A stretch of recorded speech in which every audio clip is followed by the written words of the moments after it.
This is your latest acquisition, Martin. Yes, it is. It's one of only two surviving of approximately 200 built between 1937 and 1938, and possibly the last Gloria badge car to be built. It was first registered on the 1st of February 1938. It was dry stored full of woodworms since 1982. I purchased the car for £3,200 in June 13. I managed to find a workshop at Wood Farm near Willey in February of 14, and I started the restoration. You sold your other six-cylinder Gloria Regretfully, Vitesse. I've had to sell the Gloria Vitesse for personal reasons, and it's actually going to the Hampshire on Monday morning at 6 a.m. on a low loader, and it's going back to the guy called Ray Plowman who actually restored it, and he's 86 and he wants it back because he sorely misses it, so it's going to a good home. Well, this is a lovely car to replace it anyway. Thank you, but it's still not, it does actually drive probably better. It's a different engine, different gearbox, so yes, it's a bit smoother, but I shall miss the other one. Lovely.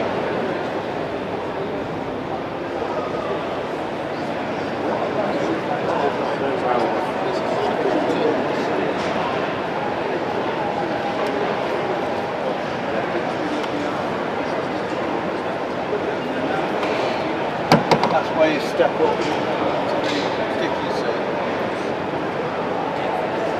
1939 Triumph Dolomite Coupe. It's the four-cylinder version, about 1800cc. It's about 14 horsepower. I bought it in 1997. It took then 5 years to restore it. So it's actually been on the road since 2002. And how many of them did they produce? Well, the whole range of the Roadster version, they produced about 170. So many six-cylinder versions and so many four-cylinders. And did the six-cylinder have a longer bonnet? Yeah, the six-cylinder was quite a bit longer on the body. Yeah. And the waterfall grille, which I love, is that still controversial today, or have people accepted it? No, they all love it. Yeah. Oh, yeah. All that's the key. Especially all the ladies and that. Yeah. And it looked a bit similar to a Mercedes of the period as well, didn't it? And a Buick, the American did one. Very similar on that. But Walter Belgrove claimed he never saw the Mercedes that looked like this car. Do you think that was true? I don't know. I just don't know about that.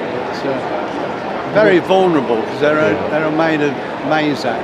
Right. And but a guy about 5 years ago rang me and he said, "Would you like a brand new one, still in its box?" For £400 it was. So I shot down there and obviously bought it. So it's in my loft now. Excellent.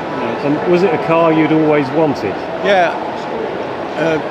25, 30 years before I got this, there was a guy in my next road had one, and I helped him finish restoring it. But he only had one leg, so he could never drive. So I asked him if he'd sell it to me, and he thought about it, and he said no, he wouldn't. But 3 weeks later, he died. The car vanished. A long-lost son appeared, and the car vanished. So for 25 years, I tried to find one, and then in 1997, I was at Bewley, and this was on a little photograph on a store for sale. It was a complete wreck, an absolute wreck. I paid a lot of money for it, which I shouldn't have done. But it was worth it in the end. Well, in hindsight, yes.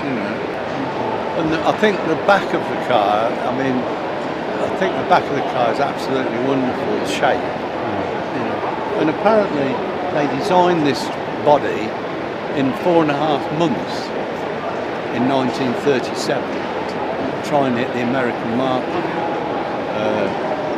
It failed, it was too expensive, and the war came and they went bust, in 39.